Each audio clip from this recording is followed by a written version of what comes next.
Hello and welcome to another installment of the Weird Chronicles.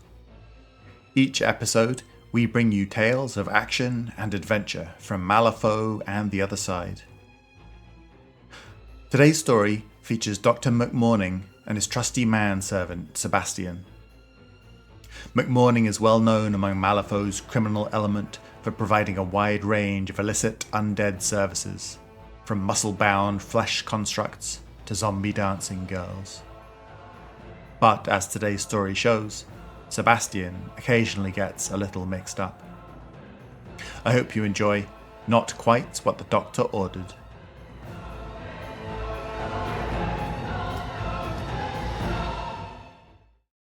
Not Quite What the Doctor Ordered by Graham Stevenson. I heard you're the man to speak to about obtaining certain things, the man said. McMourning shrugged. I don't know what you mean, dear boy. The man looked pleased. I thought so. I need something special for a job my boys and me is setting up. A real sweet nut and profitable. McMourning examined his fingernails and yawned dramatically. Indeed. Something disposable, if you know what I mean, the man said, winking elaborately. Giggling, McMourning winked back. What a curious little man you are, he said. Why in the world would you think that I could help you? The man tipped his frayed bowler an increment further forward and shrugged his heavy coat a little higher around his shoulders. It was cold in the alley. A friend of a friend told me you can get your hands on certain trade items.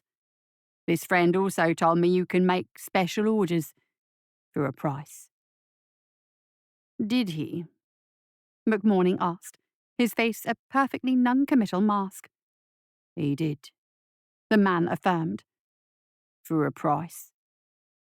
How peculiar. The man offered a cheeky grin, mostly gums and 3 broken teeth.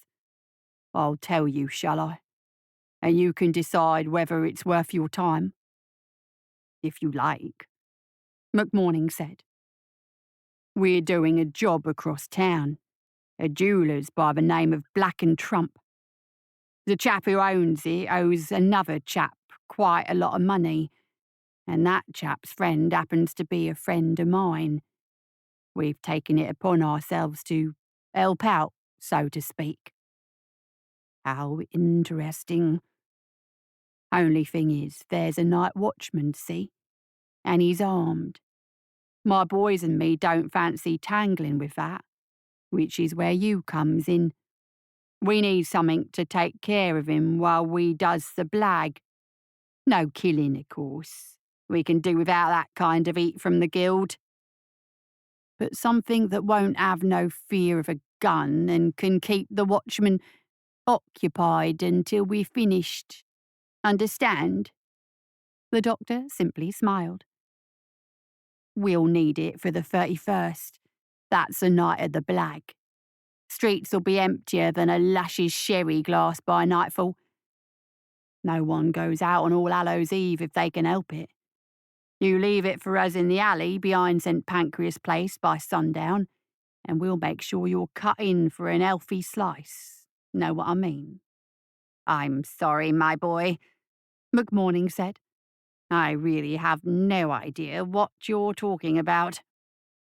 He shook the man's hand to conclude the deal, tipped his hat, and went on his way.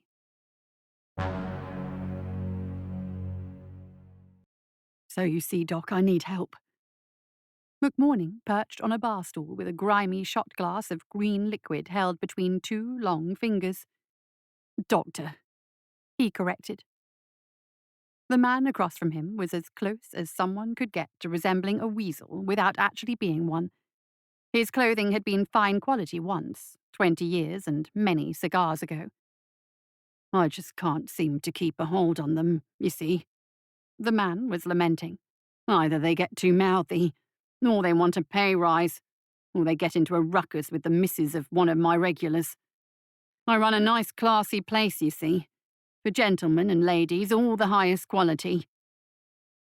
And it reflects poorly on the club when a hostess girl gets involved with the wrong fella. McMourning blinked in mock surprise. Oh, I beg your pardon. Were you talking to me? Looks just isn't enough these days.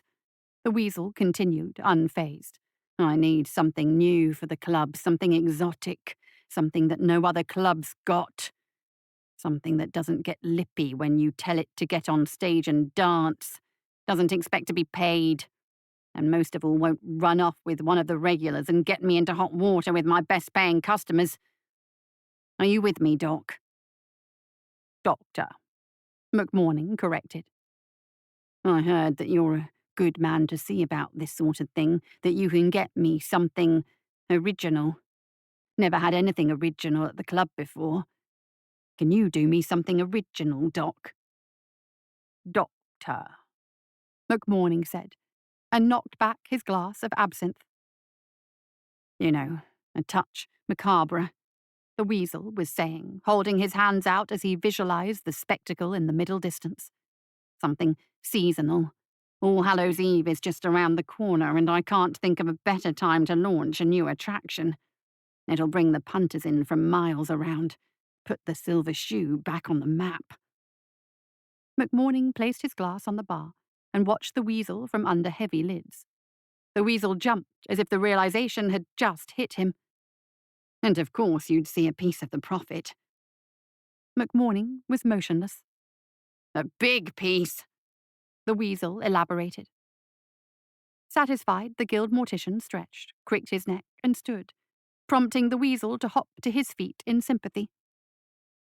If you can get it ready for me by, say, the 31st, that would give me time to get a stage act organized, the weasel said. Leave it for me in the alley behind the Salubrious Brothers warehouse, and I'll send a few boys to pick it up. McMourning shook the weasel's hand. A fascinating conversation, he said with a grin. But I'm afraid I really have no idea what you're talking about. Now, if you'll excuse me. He swept out.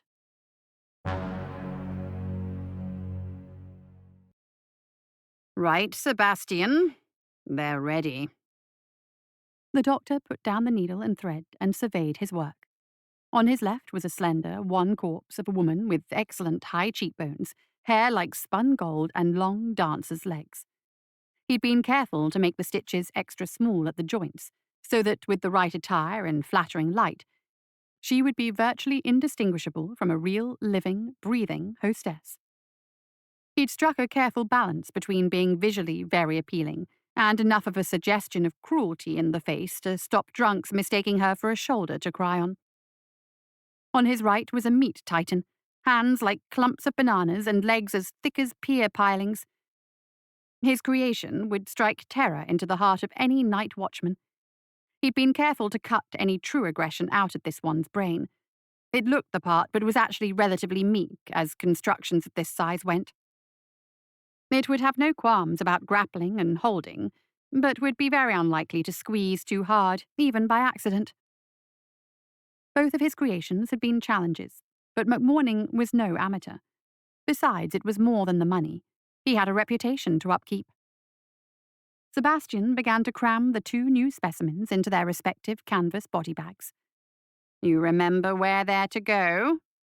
McMourning asked for the 100th time.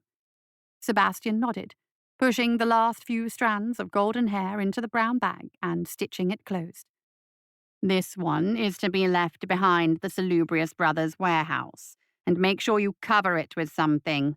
I don't want my handiwork half-eaten by rats before they find it.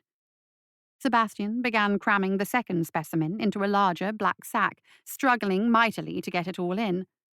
And that one goes to... the doctor prompted. Sebastian rolled his eyes. That's right. McMourning nodded. Behind St. Pancras Place. His taciturn assistant began sewing the black bag closed with a sigh. There's no point in getting huffy about it, Sebastian, the doctor snapped. These two represent a significant investment of my time and skills, and I want them delivered correctly and on time. He glanced up at the narrow windows along the top of the mortuary wall, still light but waning fast. "You'd better get moving, Sebastian." The lab assistant glanced up at the windows, then back at McMourning with a quizzical expression. "I know it's still light, but it's All Hallows Eve. The streets are full of children dressed up as ghosts and goblins. Who's going to look twice at a lumpy manservant carrying 2 sacks?" Sebastian's eyes fell, obviously wounded. "Oh, don't be upset, old fellow. I didn't mean lumpy exactly, just, well, let's say there's a certain haphazardness about your proportionality." Sebastian's eyes remained on the tiled floor. "Oh, really, Sebastian? You simply must learn to develop a thicker skin. You know I don't mean anything by what I say. Why, I couldn't get anything done around here without you." Sebastian's eyes didn't move, but McMourning could tell he was listening. "Simply indispensable. That's you," he went on. "Positively my favourite lab assistant."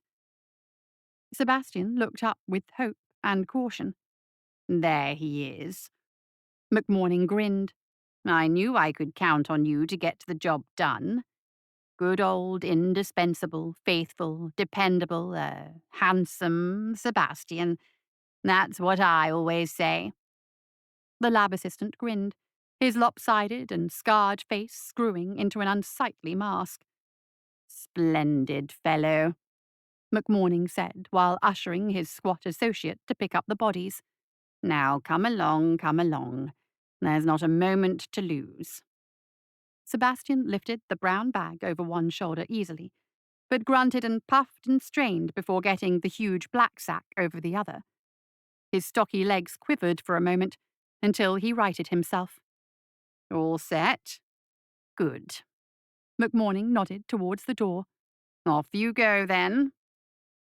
Sebastian had made it all the way across the lab and was in the process of trying to open the door with a body over both shoulders when the doctor cleared his throat. "Oh, and Sebastian." His servant looked back with difficulty, his face already puce with exertion. "You're not thinking about trying to acquire any candy while you're out, are you?" Sebastian's eyes widened with innocence and denial. "Don't give me that face," the doctor scolded. "I know you only too well. Given half a chance, you'd be off scrounging toffees and humbugs with the rest of those urchins, wouldn't you?" Sebastian shook his head vehemently. "I know you better than that. Just remember you've got a job to do. I need those bodies planted on time. There'd better not be any mix-ups." With the weary sigh of the persecuted, Sebastian shuffled out through the door and away down the corridor, taking his morbid cargo with him. Outside, the world had transformed into a carnival. Sebastian stared, his misshapen jaw hanging open, as streams of giggling kids washed around him, festooned in paper streamers, ghost sheets, green face paint, and plaster masks. Some carried hollowed-out turnips with small nubs of lit candles in them. Others had wicker baskets with steadily growing cargoes of chestnuts, apples, sweet rolls, and hard candies. They swirled around him like bright confetti on a breeze, screaming and cavorting, as only children in the grip of too much sugar can. Malifaux was a grim place to be on All Hallows Eve, once the shadows swallowed the city. But in the last few hours of twilight, the populace celebrated the season in fierce defiance of the night to follow. As McMourning had pointed out, on any other day, a squat man in a lab coat carrying 2 body-like shapes in sacks might have appeared suspicious. But there was such a bewildering procession of the bizarre on the streets that evening that Sebastian actually appeared quite humdrum by comparison. It was so rare an occasion that Sebastian actually got out into the world unsupervised, while still in the daylight hours, that he found himself fighting a certain reluctance to be about his business. How could anyone contemplate such a mundane task as delivering 2 bodies, when he could be off running through the streets with the children, dancing and laughing and eating far too much confectionery? Sebastian, bless him, wasn't that much more than a child himself, now that the good doctor had removed all those nuisance bits of brain that just got in the way of being a really good manservant. He went so far as to shuffle to the corner of the main road and watch the roaming families in the dying light, torn between duty and a rare freedom from his master's leash. There were at least 2 hours of sunlight left, he reasoned. If he was quick about his duties, there might be some time left over for him to sample the delights of All Hallows' Eve. Resolute, he hurried back up the alley, making for the quarantine zone.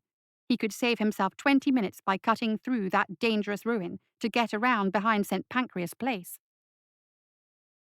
Burying the brown sack under a mound of rags behind St. Pancras Place and propping the black sack up behind a stack of pallets at the Salubrious Brothers' warehouse went faster than he could have hoped. It was a careful art, stashing bodies for collection. They had to be hidden well enough to escape the notice of a casual passer-by, yet be easy enough to find for those who knew to look. He even remembered to slip a reagent vial into each sack. They'd just be so much meat without them. Admittedly, sometimes Sebastian overlooked those little details. It wasn't really his fault. The doctor should have been more careful with his scalpel if he wanted an assistant with a good memory. But after a few unhappy customers, Sebastian had had the importance of leaving a reagent vial with each body drummed into him with a club.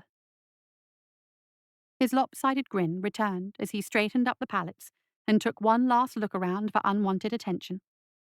There was still an hour or more before sundown, and he could be back to the terraced residences and their squealing inhabitants in 15 minutes if he hurried. Sebastian heard the festivities long before he saw them, and his pace quickened even more, his stomach gurgling at the thought of roasted nuts and spicy pastries. When he got out into Cotter Boulevard, the entire wide street was filled with people. Many of the parents wore their Sunday best, the men in starched collars and spats, and the women in silk and bustles, while their children tore around them waving masks made from plaster or baked flour paste, stained green, red, blue, and yellow with food dye. Some of the more well-to-do or creative parents had sewn together little robes or costumes, and Sebastian saw more than his share of white sheet ghosts and black-skirted witches in the scrum. Families meant traders, and the street corners were thick with them, selling little cones of roasted chestnuts, hot pastry swirls filled with currants and chopped fruit, candied apples, and cups of hot spiced cider. Sebastian had not a penny to his name, but he stared lustfully at a hot pastry swirl for so long that the merchant, quite unnerved, simply handed it to him as a sacrifice, and vanished around the corner, barrow and all. The flaky pastry was hot enough to burn the roof of Sebastian's mouth, but that only added to the cacophony of sensation when the explosion of syrupy fruit hit his tongue. With a sigh of utter bliss, Sebastian slithered down the wall and sat, legs splayed, munching slowly on his prize, and watching a happy world bustle past.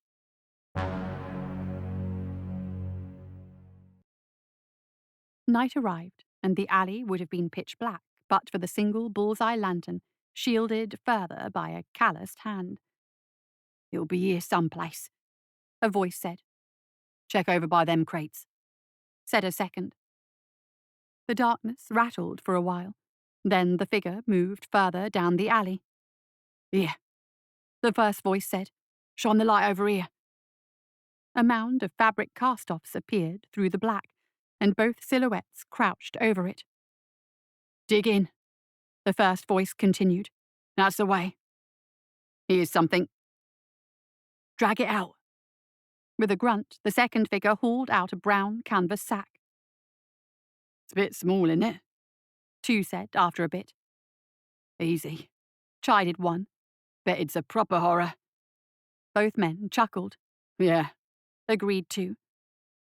"Put the wind right up that watchman. Let's have a look then." A lock knife clicked and rough fabric parted. The bullseye lantern swung in close. There was a long silence. "Nice legs," said two eventually. Across the city, a similar catastrophe was unfolding in an equally inky back street. "Try back here," a voice whispered, and 2 other shadows moved to help. There was some scraping of wood, then fumbling. "Yeah, something's here," said another voice. "I can feel sackcloth, there's something in it." "Good, drag it out." The shadows grunted and struggled for a bit. "Must be caught on something," a third voice muttered. There were more fruitless struggles. "Give us a hand here." 3 voices grunted in unison, and something enormous and heavy thudded to the ground. "Stone me, she's a big girl," said the first voice. "Drag her out," said the second. "Over here." There were more grunts and unintelligible curses, as an enormity of dead weight was hauled out onto the cobbles. "Crikey," wheezed the third voice. "She weighs a ton. You sure there's just one in there?" "Boss says he only asked for one. Maybe there's a spare in there too." "Well, let's have a look." The sackcloth was ripped open, and a match was struck. The orange bloom was brief, but the alley remained quiet long after it had burned out. Said one. "There's no way that sparkly costume's gonna fit," said 3. Sebastian was having the time of his life, and he owed it all to a straw wig. He'd found it snagged on a picket fence, and in an effort to blend in with the revelry, had sat it on his head. Not so long after that, he'd strolled past a small child in a pastel blue sailor suit, struggling manfully with a walnut that had been rather thoughtlessly gifted, while still in its shell. It had been no effort for one of Sebastian's massive fists to crush the shell to splinters, and hold out his palm for the child to pick out the tasty prize. Within seconds, the child was dragging him by that same hand along a very tidy paved street and through an open doorway into a richly appointed townhouse. The rooms and downstairs hallways were full of guffawing men with cigars and brandy glasses, and ladies clinking their associates' champagne flutes, while children of all ages darted between their legs and under the tables. But the child was single-minded in his purpose, and Sebastian was expertly maneuvered to where a huge crystal bowl sat, filled with walnuts. The child looked up at him expectantly. Sebastian set to work, cracking the walnuts 2 at a time and feeding them to the boy. As was the way with children, quite suddenly there was another one, and then a whole mob of them. The walnuts went down very well, and then he was roped into some sort of game that involved a lot of running and clambering under tables. Sebastian was rather larger than the other children, and his under-table adventures were not without incident, but they were never in the same room long enough to suffer any recrimination. He wondered more than once quite why the high society socialites tolerated his presence, but it was perhaps the long straw hair and vacant expression that led them to dismiss him as someone or other's affected cousin in a poorly fitting mask. In any event, it didn't get in the way of the fun. The evening wore on, and Sebastian became aware of the darkness outside, and the spectre of Dr. McMourning in his laboratory checking his pocket watch and tapping his long foot with impatience. He decided to have just one more go of the running through the archway and eating a handful of candied fruits, then running back again game, before he headed for home. Or maybe 2 more goes.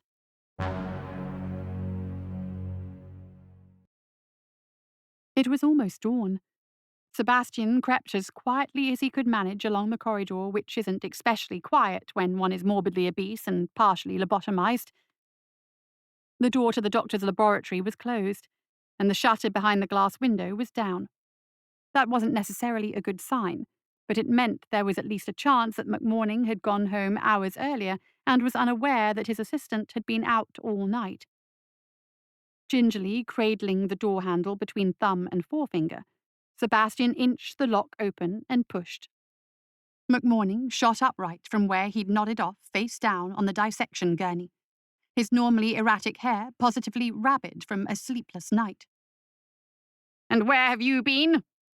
he stormed, springing out of his stool, clearly fizzing mad.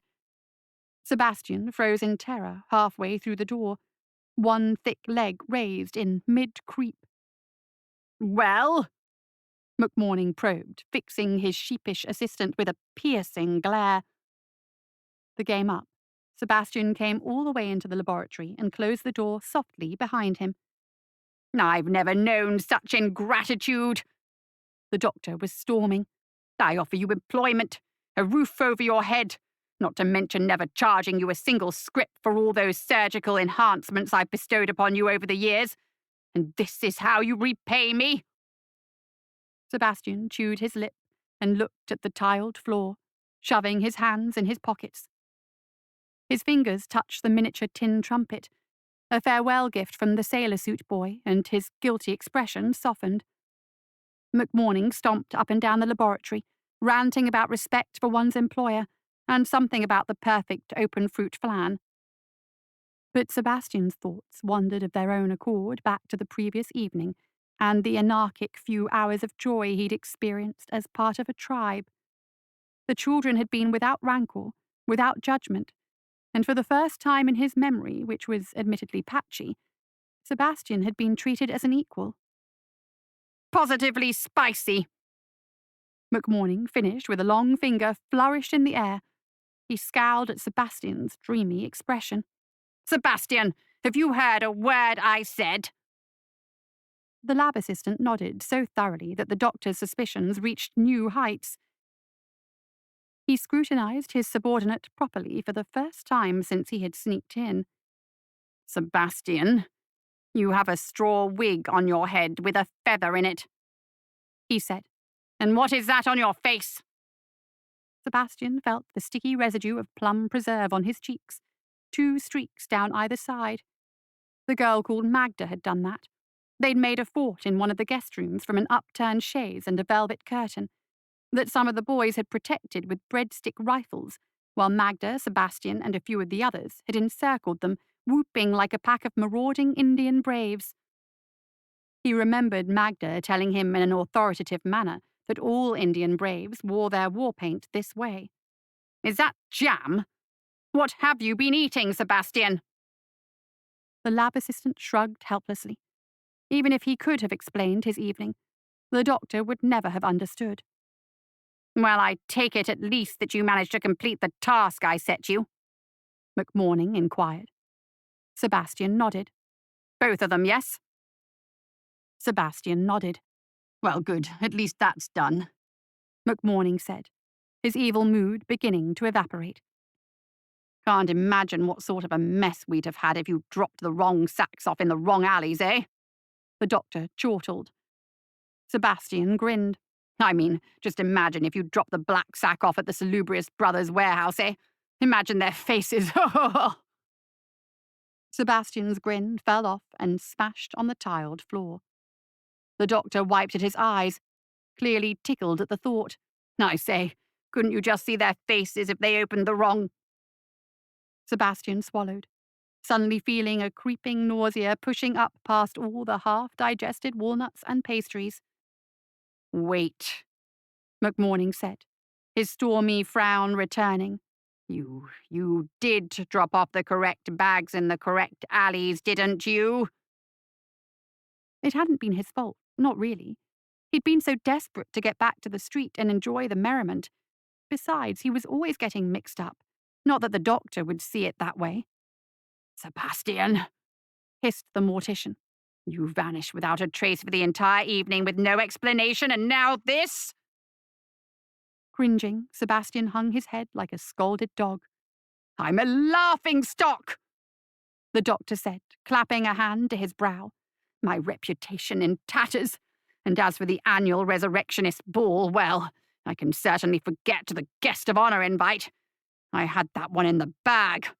Until now, of course."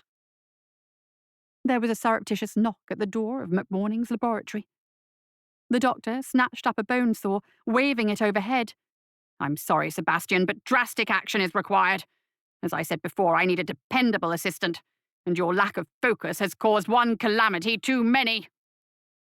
Sebastian backed away, shaking his head frantically. "Brace yourself," McMourning said, advancing on long legs. "This shouldn't hurt too much." The door was tapped again as stealthily as before. "Oh, for goodness sake!" McMourning complained, throwing up his arms. "Can't a person even perform a little impromptu brain surgery in the privacy of his own laboratory without interruption? Get to the door, Sebastian. But the door this time, not a shelf or a bag of shoes." He finished awkwardly in exasperation. Granted this momentary respite, Sebastian hurried to the door and yanked it open. A round-shouldered man in a dirty coat and frayed bowler hat stood outside, wringing his hands. "Is the doctor in?" he asked. Sebastian was shoved sideways as McMourning lunged out to grab the startled man and hauled him over the threshold, grinning theatrically. "Ah, there you are. I must apologize most profusely for the other night. You see, my manservant has a very tiny brain." The man pulled a hefty velvet bag from inside his coat and dropped it into the doctor's gloved hand. "What's this?" McMourning asked, his reparative monologue interrupted. "Your cut of the job, sir," the man said, touching the brim of his bowler. McMourning weighed the bag and heard the musical tinkle of soulstones. A lot of soulstones. "I say," he said. "So it went well?" The man cackled. "I'll say, like a song it went. We was in and out in 2 shakes of the proverbial lamb's tail, sir." "Oh, really?" McMourning looked as astonished as Sebastian felt. And the delivery? That went well too?" "Without a hitch, sir," the man said, clucking his tongue with admiration. "Genius, if I may say so, sir. Genius bit of work from yourself." The doctor chuckled demurely and smoothed his tunic. "Oh, nonsense. Not at all, sir," the thief pressed. "Credit where it's due. I can see your reputation's well founded.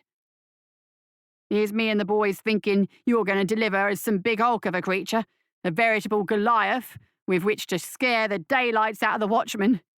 What fools we was, sir." "Fools, yes," McMourning agreed, still not quite following events. "Well, one look at them legs and the watchman was hooked, sir." The thief cackled. "We could have waltzed past him with armfuls of gear and he'd have seen nothing but that bit of fluff. He must have thought she was a fairy popped out on All Hallows Eve just for him. A master plan, sir, if I may say so." "Oh, you're too kind," McMourning said. "And now I must be off, sir," the thief said with another touch of his hat. "That load of gems and script what we liberated last night won't spend itself, if you take my meaning. Me and the boys made a good start last night after the job, but we've a ways to go yet. I don't suppose you happened to pass the Silver Shoe on your way to spending some of that script, did you?"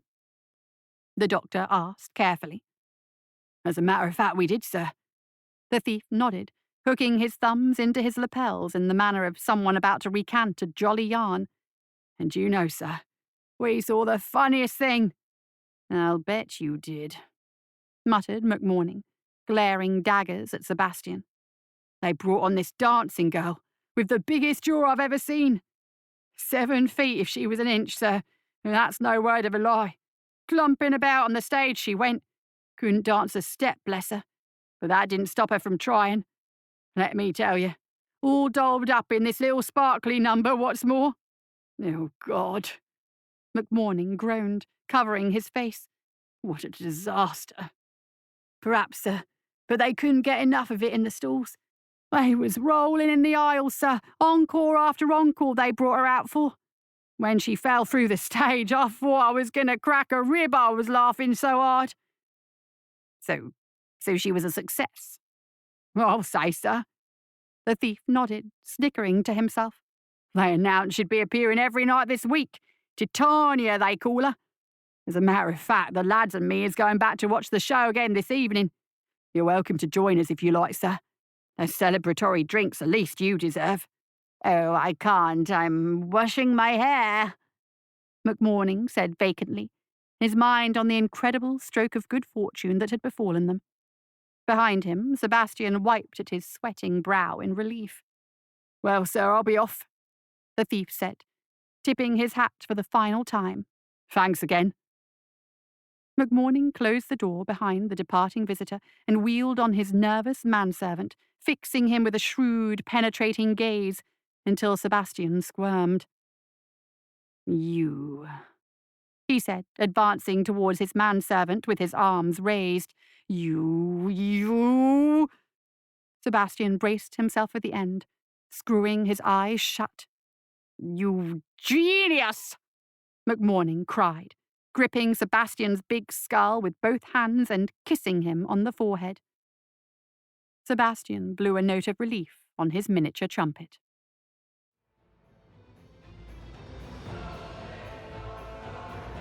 That's it for another episode of the Weird Chronicles.